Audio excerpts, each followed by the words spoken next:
नमस्कार दोस्तों। तो स्वागत है आप लोग का हमारे इस YouTube channel GK plus CA पर।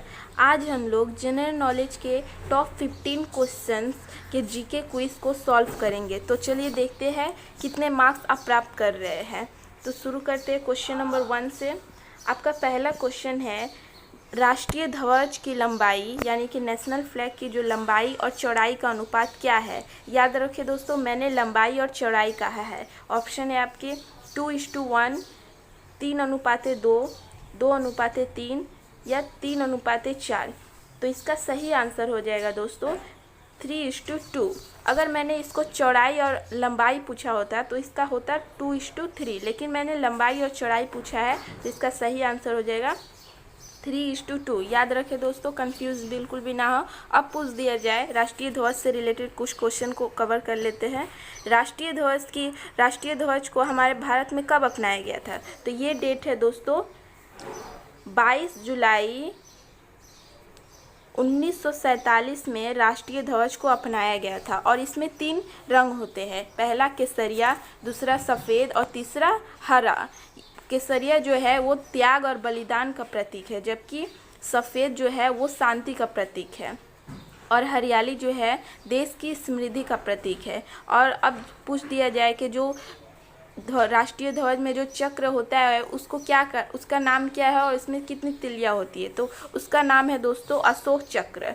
याद रखिए, अशोक चक्र आप लोगों में से बहुतों को पता ही होगा। और इसकी जो तिलियाँ है उसकी टोटल संख्या है 24। ये सब याद रखें दोस्तों, बहुत ही इम्पोर्टेंट एग्ज़ाम के नज़रिए से हो जाता है। आई होप दोस्तों ये क्वेश्चन भी आपको राइट गया हो। आगे बढ़ते हैं क्वेश्चन नंबर 2 की तरफ। भारत रत्न प्राप्त करने वाले पहले व्यक्ति कौन थे? ऑप्शन है आपके पंडित जवाहरलाल नेहरू, डॉक्टर सर्वपल्ली राधाकृष्ण, महात्मा गांधी या चक्रवर्ती राजगोपालाचारी। तो दोस्तों इसका सही आंसर हो जाएगा डॉक्टर सर्वपल्ली राधाकृष्ण को प्रथम बार भारत में भारत रत्न से सम्मानित किया गया था। दोस्तों आपको याद होगा कि मतलब डॉक्टर सर्वपल्ली राधाकृष्ण के जन्मदिन के अवसर पे ही शिक्षक दिवस मनाया जाता है भारत में प्रत्येक वर्ष, जो कि वो 5 सितंबर को प्रत्येक वर्ष शिक्षक दिवस मनाया जाता है। ये भारत के प्रथम उपराष्ट्रपति थे। क्वेश्चन नंबर 3 की तरफ बढ़ते हैं। गांधी जी के राजनीतिक गुरु कौन थे? ऑप्शन है आपके चित्तरंजन दास, गोपाल कृष्ण गोखले, बाल गंगाधर तिलक या कबीर दास। तो दोस्तों इसका सही आंसर हो जाएगा गोपाल कृष्ण गोखले। गांधी जी के राजनीतिक गुरु के नाम था। आगे बढ़ते हैं। भौगोलिक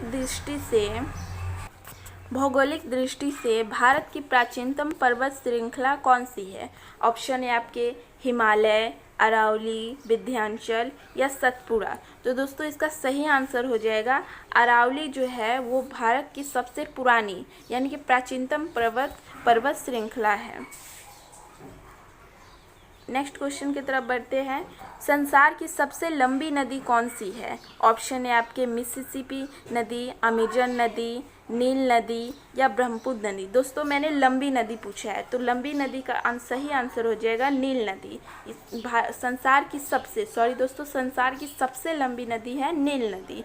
आई होप दोस्तों सभी क्वेश्चन आपके राइट जा रहे होंगे। अगर नहीं भी जा रहे हो तो कमेंट कर ज़रूर बताएं कि आपने कितने टोटल 15 में से कितने मार्क्स पाए हैं। नेक्स्ट क्वेश्चन की तरफ, क्वेश्चन नंबर 6। भारतीय राष्ट्रीय कांग्रेस के प्रथम मुस्लिम अध्यक्ष कौन थे? भारतीय राष्ट्रीय कांग्रेस को शॉर्ट फॉर्म में INC भी बोला जाता है। ऑप्शन है आपके Badruddin Tayyab ji, option B Ansari, option C Maulana Abdul Kalam Azad, option D Rafi Ahmed Kidwai. तो दोस्तों इसका सही आंसर हो जाएगा बदरुद्दीन तैयब जी इसके प्रथम मुस्लिम अध्यक्ष थे INC के। क्वेश्चन नंबर 7 है, भारत का सबसे बड़ा बंदरगाह कौन सा है? यानी कि भारत का जो है सबसे बड़ा पोर्ट कौन सा है? ऑप्शन है आपके मुंबई, कोलकाता, कोच्चि या चेन्नई। तो दोस्तों इसका सही आंसर हो जाएगा मुंबई। मुंबई में जो है भारत का सबसे बड़ा बंदरगाह है। अब बात है मुंबई की, तो मुंबई से रिलेटेड कुछ बातों को जान लेते हैं। वर्तमान में मुंबई के मुख्यमंत्री कौन है? तो दोस्तों इसका सही आंसर है उद्धव ठाकरे जो है वर्तमान में मुंबई के राष्ट्रपति है। और गवर्नर कौन है, यानी कि राज्यपाल? तो दोस्तों इसका सही आंसर है भगत सिंह कोश्यारी जो है राज्यपाल है महाराष्ट्र के वर्तमान में, जो कि अभी गोवा के एडिशनल 4 यानी कि अतिरिक्त कार्यभार भी संभाल रखे हैं। मुंबई के जो उच्च न्यायालय के न्यायाधीश का नाम है, उनका नाम है दीपंकर दत्ता। और मुंबई से रिलेटेड एक और क्वेश्चन है, मुंबई में सेबी का मुख्यालय भी स्थित है। आगे बढ़ते हैं क्वेश्चन नंबर 1 की तरफ।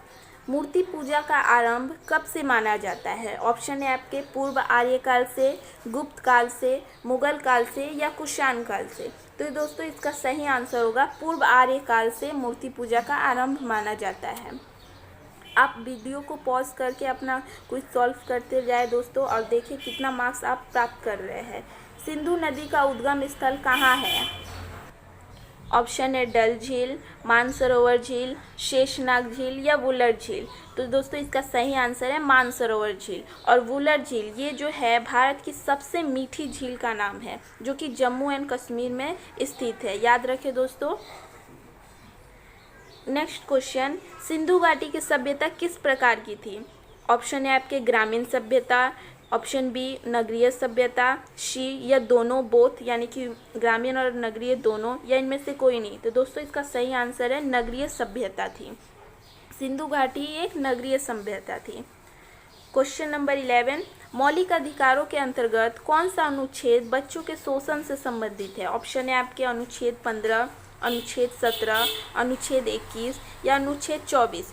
तो इसका सही आंसर है दोस्तों अनुच्छेद 24 में बच्चों के शोषण से संबंधित अनुच्छेद मौलिक अधिकारों के अंतर्गत इसका आर्टिकल 24 में आता है। बच्चों के शोषण से आप क्या समझ रहे हैं? तो 14 वर्ष से कम आयु के बच्चों को किसी भी कारखाने चाहे संस्था कहीं भी काम कराना कानूनन अपराध है। इसी के अंतर्गत आर्टिकल 24 में इसके कानून से रिलेटेड जो भी मतलब मौलिक अधिकार है वो वर्णन किया गया है। क्वेश्चन नंबर 12, लोकसभा का पहला आम चुनाव कब हुआ था? ऑप्शन है आपके 1949, 1954, 1952 या 1961। तो इसका सही आंसर है प्रथम बार लोकसभा का पहला चुनाव 1952 में हुआ था।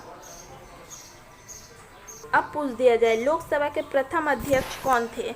ऑप्शन है आपके जीवी मावलंकर, बीवी गिरी, मीरा कुमारी, इनमें से कोई नहीं। तो इसका सही आंसर है दोस्तों जीवी मावलंकर जो है लोकसभा के प्रथम अध्यक्ष थे। और लोकसभा की पहली महिला अध्यक्ष कौन थी? तो वो है दोस्तों मीरा कुमार जो है वो लोकसभा की प्रथम महिला अध्यक्ष है। याद रखें दोस्तों दोनों क्वेश्चन डिफरेंट है, ठीक है। मैंने ये पहला क्वेश्चन पूछा था लोकसभा के प्रथम अध्यक्ष और दूसरा है मीरा कुमार का, ये है प्रथम महिला अध्यक्ष।